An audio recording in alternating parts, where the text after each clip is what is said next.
Assalamualaikum warahmatullahi wabarakatuh.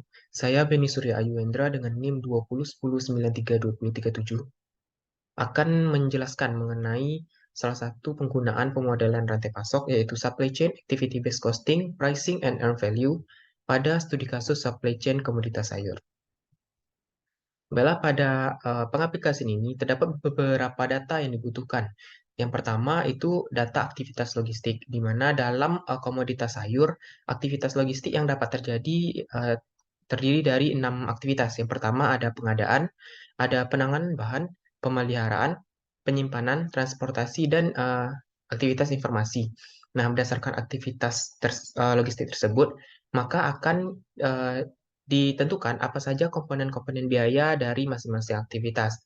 Di mana untuk mendapatkan data ini dapat dilakukan dengan cara observasi langsung ataupun menanyakan langsung ke perusahaan tempat supply chain komoditas sayur ini. Dan untuk komponen biaya dari komoditas sayur ini dapat dilihat pada slide untuk masing-masing aktivitas logistiknya.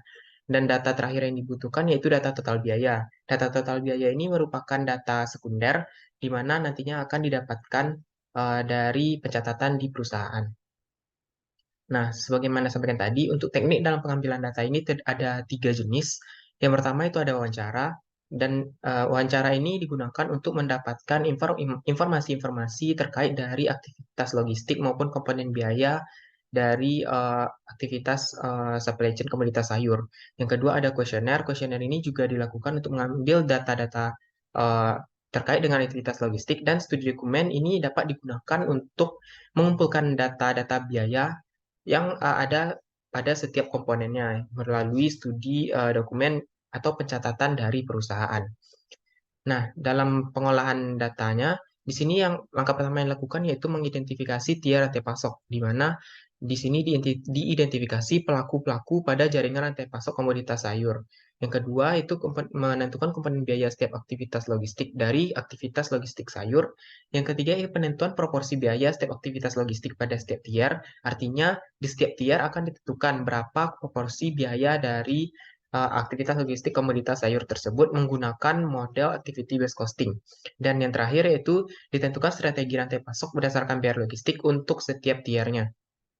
Nah, ini merupakan pengaplikasian dari tahap pengolahan datanya.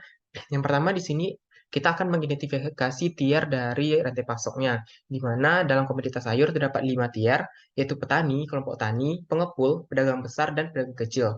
Nah, nantinya setelah itu kita akan menentukan komponen-komponen biaya dan mengambil data untuk setiap komponen biaya. Nah, pengambilan data ini dilakukan ke setiap tier, artinya setiap komponen biaya ini akan diambil datanya di setiap tier. Misalnya, untuk tier petani diambil semua data dari semua komponen biaya. Begitu juga dengan kelompok tani, pengepul, pedagang besar, dan juga pedagang kecil.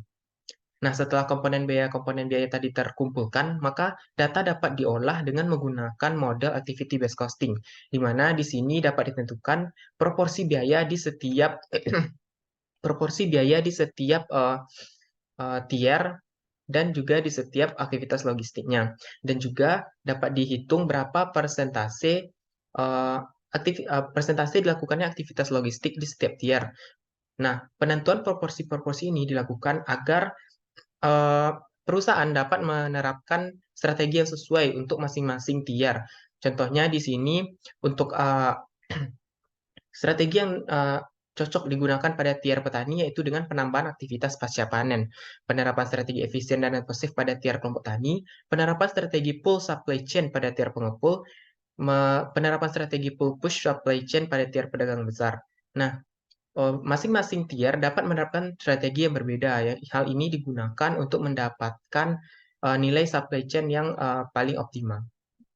Baiklah, sekian penjelasan mengenai pengaplikasian model supply chain activity based costing pada supply chain komoditas sayur. Terima kasih atas perhatiannya. Semoga dapat membantu. Assalamualaikum warahmatullahi wabarakatuh.